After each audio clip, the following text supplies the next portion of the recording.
Hai, halo sahabat pecinta catur, selamat datang kembali di Catur Talk Indonesia. Dan pada kesempatan ini lagi-lagi permainan yang menarik. Kita akan saksikan pertemuan antara Magnus Carlsen menghadapi pecatur yang sudah cukup senior teman-teman, 64 tahun, Grandmaster Grigori Kaidanov, pecatur Amerika Serikat, kelahiran Uni Soviet.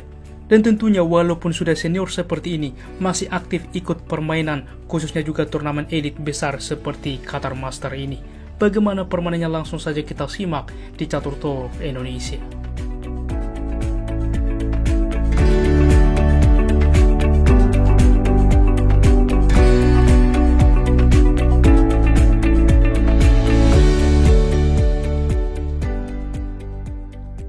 Baiklah teman-teman, di sini Magnus Carlsen putih memulangkan dengan pion ke D4 dibalas hitam D5 dan gajah ke F4 mengarah kepada pembukaan London System ke depan yang coba di setup oleh Magnus Carlsen. Pion ke C5 direspon, maka E3, kuda ke C6, C3. Ini adalah tentunya struktur pion khas pada London System. Kuda ke F6 berlanjut, kuda ke D2, biasanya di dalam posisi terlebih dahulu mengaktifkan gajah, lalu biasanya juga baru mengaktifkan pion. Tetapi pada kesempatan ini hitam memilih variasi E6, di mana ke depan mempersiapkan juga untuk pengaktifan pion C2.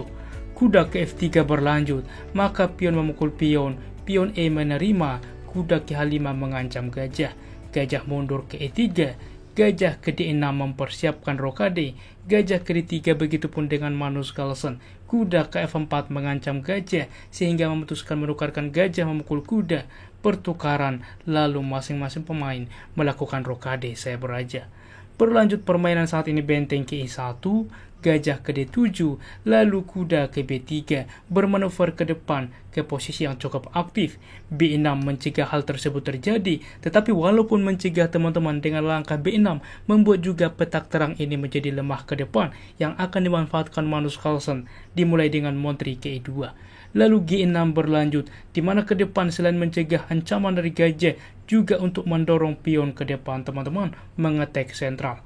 A4 berlanjut mengambil inisiatif menyerang dari sayap Montri, F6, lalu gajah ke B5, Montri ke C7, dan A5 saat ini. Benteng ke E8, dimana juga untuk mendorong ke depan, G3 dilanjutkan mengusir gajah, gajah mundur ke H6, pertukaran pion file A terjadi, lalu C4 saat ini mengambil juga inisiatif untuk menyerang ke depan. Pertukaran terjadi, apa yang dibuat menerima Magnus Carlsen Montri, dan ini opsi terbaik. Kita lihat mengepin kuda, karena apabila kuda berpindah Montri tiada perlindungan. Di sini juga mengepin pion terhadap raja. Montri ke D6 menghindar, maka benteng ke A6 saat ini mengancam juga pion. Benteng ke B8 mensupport pion teman-teman. Disinilah salah satu posisi yang cukup kritikal dan juga tentunya kesempatan langkah brilian yang ditemukan. Jika Anda di dalam posisi ini, apa kira-kira opsi terbaik yang bisa dimainkan oleh putih di dalam posisi seperti ini? Bagaimana teman-teman? Tentu cukup sulit mengkalkulasi, dan selamat bagi Anda yang bisa menemukan, yaitu Magnus Carlsen memainkan kuda ke C5. Lihat langkah ini teman-teman. Di sini kuda memukul pion, dan ini opsi terbaik. Saya akan menunjukkan kepada Anda, dibahas juga secara live tentunya. Apabila diterima pengorbanan ini, masalahnya pion akan memukul kembali mengancam Montri. Kemanapun Montri melangkah, maka kuda akan tumbang. Montri ke C7, maka di sini gajah memukul kuda. Pertukaran, Montri memukul pion, tempo skak, raja berpindah, benteng memukul gajah, tempo mengancam Montri, sehingga setelah Montri berpindah, maka keunggulan dua pion ke depan bagi putih. Dan juga teman-teman, apabila berpindah tentunya ke petak D5 saat ini menawarkan misalkan, maka pertukaran akan terjadi. Gajah juga memukul kuda, pertukaran, benteng menerima. Memang benteng memukul pion B2, tetapi setelah kuda ke D4, di sini juga secara kualitas kuda lebih baik teman-teman dan sangat aktif. Dan di sini juga gajah cukup pasif ke depan, dan komputer menunjukkan putih jauh lebih unggul. Kita kembali teman-teman ke posisi aslinya, sehingga opsi terbaik juga dipilih oleh Grigori, yaitu dengan kuda tentunya menerima pion saat ini. Di sini kuda juga langsung memukul kuda. Seperti ini teman-teman, apabila langsung kuda memukul gajah, misalkan memforking juga benteng. Masalahnya di sini tidak langsung menteri memukul kuda atau benteng diselamatkan, tetapi kuda tentunya juga memukul kuda. Tempo skak ini cukup penting. Apabila berpindah ke F1, maka ke depan ke D2 memforking terhadap menteri. Ke H1 benteng akan tumbang, kuda memukul benteng pertukaran, dan pada akhirnya hitam menang telak, unggul 1 perwira. Oleh sebab itulah teman-teman, di dalam posisi Magnus Carlsen, kuda memukul kuda, tentunya menteri juga langsung memukul kuda, benteng ke A7 mengancam gajah. Lagi-lagi sangat komplikatif. Bagaimana jika menteri saat ini juga langsung memukul menteri terlebih dahulu? Maka simpel pion menerima, gajah memukul gajah, pion memukul kuda, gajah memukul pion tempo skak. Di sini raja ke H8 dan komplit kembali sebanding teman-teman. Oleh sebab itulah Magnus Carlsen mencoba membuat posisi ini komplikatif.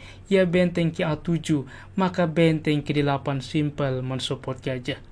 Bagaimana jika saat ini terlihat juga, mengapa tidak langsung diterima semisalkan gajah memukul gajah? Masalahnya ini adalah tercipta jebakan luar biasa yang coba dibangun Magnus Carlsen. Menteri akan memukul pion tempo skak, raja berpindah, kuda memukul gajah, dan tidak mungkin di sini menteri memukul kuda karena kita lihat meninggalkan petak E7, menteri ke E7, ancaman skak mat ke pion H7 tak bisa dicegah. Sangat-sangat menarik tentunya teman-teman. Dan kita kembali di dalam posisi disupport gajah tentunya, maka berlanjut B4 mengusir juga menteri, menteri memukul menteri, di sini gajah memukul menteri. Apa yang harus dimainkan? Di sini mengancam pion dan cukup logis. Pilihan dari hitam ialah dengan benteng ke E8. Walaupun secara komputer merekomendasikan yaitu B5 di mana menghentikan pion ini, tempo mengancam gajah. Gajah memukul pion skak, pertukaran kuda menerima memforking benteng. Di sini benteng dapat ke E8. Pertukaran terjadi di sini juga benteng memukul benteng tempo skak, raja berpindah, benteng ke B1, benteng ke B7. Pertukaran ke depan akan terjadi teman-teman. Di sini juga kuda memang cukup kuat ke depan, tetapi dengan juga pion ini, maka ini pun masih komplit sebanding. Kita kembali ke partai aslinya. Tetapi tentunya cukup logis juga pilihan dari Gregory memainkan benteng ke E8 mensupport pion, maka opsi terbaik B5 menghentikan pion hitam. Gajah ke C8 membuka akses benteng mengancam kuda, kuda ke C6 saat ini mengancam benteng, benteng ke D6, benteng ke C7, di mana selain mensupport kuda mengancam gajah ke depan, juga mereposisi benteng tentunya satu lagi. Gajah ke D7, maka benteng ke A1, gajah ke F8, maka di sini benteng ke A7 teman-teman. Menekan juga gajah, gajah memukul kuda, maka pion menerima, benteng ke D1 skak, raja ke G2, benteng ke C1 mengancam gajah. Di sini gajah berpindah ke A6, salah satu rekomendasi, benteng ke A4 mensupport gajah.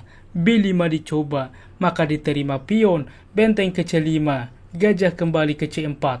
Langkah pion untuk melaju teman-teman adalah sebuah opsi, tetapi gajah ke D6 dicoba mengancam benteng. Simpel saja benteng ke B7. Dan bagaimana saat ini hitam melanjutkan raja ke H8. Langkah pion melaju seperti langkah tunggu, walaupun tentunya secara kualitas bahwa Magnus Carlsen sudah lebih baik, tetapi mungkin ada pertanyaan, mengapa bang tidak diterima saja pion ini misalkan benteng menerima? Masalahnya gajah ke depan akan mengancam kedua benteng, unggul kualitas, dan masih dicoba raja berpindah, maka opsi terbaik teman-teman. Anda post video ini apa kira-kira yang dimainkan oleh Magnus Carlsen di posisi seperti ini? Bagaimana teman-teman?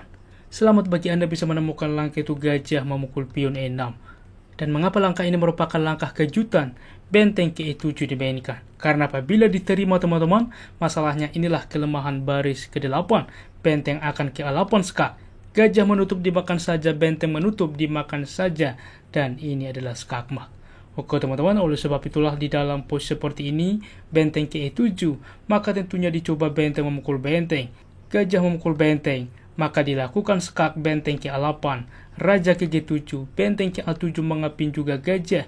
Di sini benteng juga langsung memukul pion, benteng memukul gajah skak, raja ke F8, dan setelah benteng ke F7 skak, di sini juga bawah hitam menyerah Dan mengapa menyerah teman-teman? Selain waktu hitam juga sangat krisis, Magnus Carlsen juga masih cukup banyak waktu.